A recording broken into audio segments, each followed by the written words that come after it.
రేవంత్ ఏలుబడిలో తెలంగాణ అధోగతి పాలైందని బీఆర్ఎస్ అధికార ప్రతినిధి విష్ణువర్ధన్ రెడ్డి విమర్శించారు.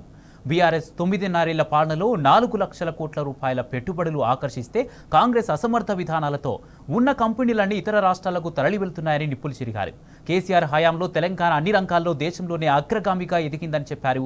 అయితే ఇప్పుడు రాష్ట్రంలో అవినీతి, దోపిడీ, విధ్వంస పాలన నడుస్తుందని ఆగ్రహం వ్యక్తం చేశారు.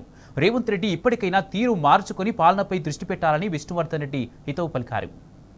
తెలంగాణలో రేవంత్ రెడ్డి గారు ప్రభుత్వం వచ్చినాక మల్టీనేషనల్ కంపెనీస్ తెలంగాణలో పెట్టుబడులు పెడతాము అని అనౌన్స్ చేసి గతంలో ఎంఓయూలు చేసుకొని భూమి అలకేట్ అయినాక ప్రభుత్వం మారంగానే ఎందుకు వేరే రాష్ట్రాలకు తరలిపోతున్నారు? ప్రభుత్వం మారంగానే ఈ 1000 కోట్ల పెట్టుబడి కార్నింగ్ కంపెనీ చెన్నైకి తరలిపోయింది. ఎయిన్ సెమీకండక్టర్ టెక్నాలజీ కంపెనీ కూడా 2850 కోట్లు తెలంగాణలో పెడదామని ఆనాటి కేసీఆర్ ప్రభుత్వంలో రంగారెడ్డి జిల్లాలో రావేరియాలలో భూమి కూడా వాళ్ళు చూసుకున్నారు. అట్లాంటి కంపెనీ ప్రభుత్వం మారి రేవంత్ రెడ్డి గారు కొలువు తీరంగానే ఇది కూడా గుజరాత్కి తరలిపోయింది. అమరరాజా బ్యాటరీస్ దాదాపు 9500 కోట్ల రూపాయలతోని లిథియం అయాన్ బ్యాటరీస్ మ్యానుఫ్యాక్చరింగ్ యూనిట్ని వాళ్ళు దివిటిపల్లి మహబూబ్నగర్ జిల్లాలో గ్రౌండ్ బ్రేకింగ్ సెరమనీ కూడా చేసుకున్నారు. వారేమన్నారు, ఒకవేళ ఈ ప్రభుత్వం రేవంత్ రెడ్డి గారి ప్రభుత్వం మాకు సహకరించకపోతే మా పెట్టుబడులు తెలంగాణ బయటికి వేరే రాష్ట్రాల్లోకి మేము తీసుకెళ్తాము అని క్రిస్టల్ క్లియర్గా వార్నింగ్ ఇచ్చిన పరిస్థితి. సో ఇన్ని సంస్థలు ఇట్లా క్యూ కట్టి ఈ టైంలో పారిపోతున్నాయంటే రాష్ట్రంలో ఏం జరుగుతుంది? 100 కోట్లు ఖర్చు పెట్టి ఫుల్ పేపర్ కలర్ అడ్వర్టైజ్మెంట్లు ఇచ్చి ఏదో సాధించడం, పెట్టుబడుల విలువ తెలంగాణకు వచ్చింది, తెలంగాణ రైజింగ్ అని చెప్తే రావు పెట్టుబడులు.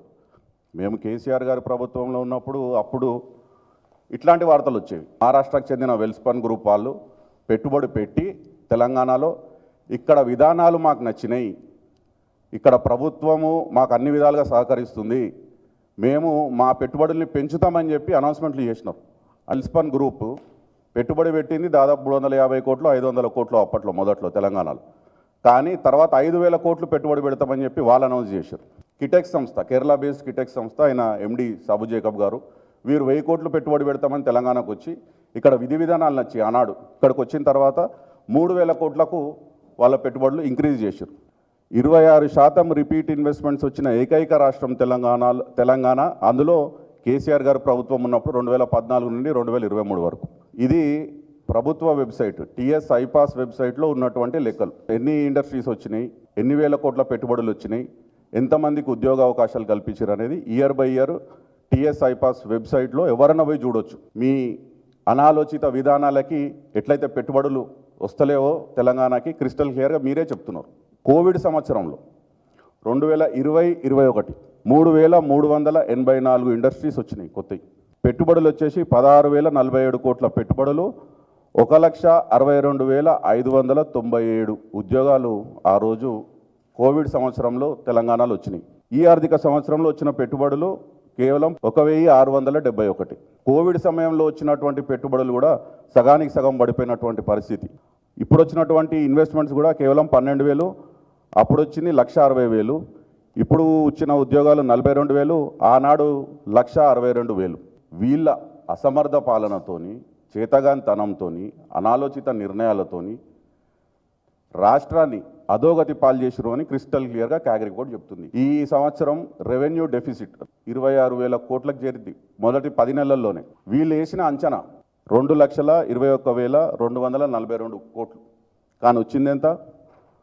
1,23,815 కోట్లు, అంటే ఓన్లీ 55%. కానీ రెవెన్యూ వ్యయం మాత్రం 1,49,000 కోట్లు.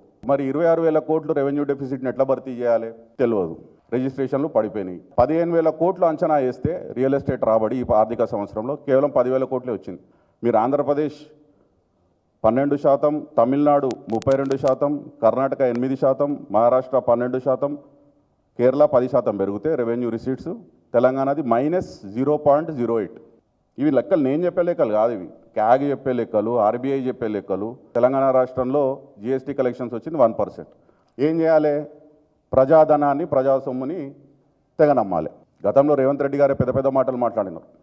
ప్రజా ఆస్తి ఇట్లా అమ్ముకుంటూ పోతే రేపు భావితరాలకు మనం ఏం సందేశం ఇస్తాము, శ్మశానాలకు కూడా జాగ మిగలదు అని చెప్పి మాట్లాడిండు. మరి ఇప్పుడు 400 ఎకరాలు గచ్చిబౌలి లాంటి ప్రైమ్ ఏరియాలో ఎందుకు అమ్ముతున్నాడు రేవంత్ రెడ్డి చెప్పాలి. సొంత రాబడి పెంచుకునే తెలివి లేదు కాబట్టి ఏం చేయాలి?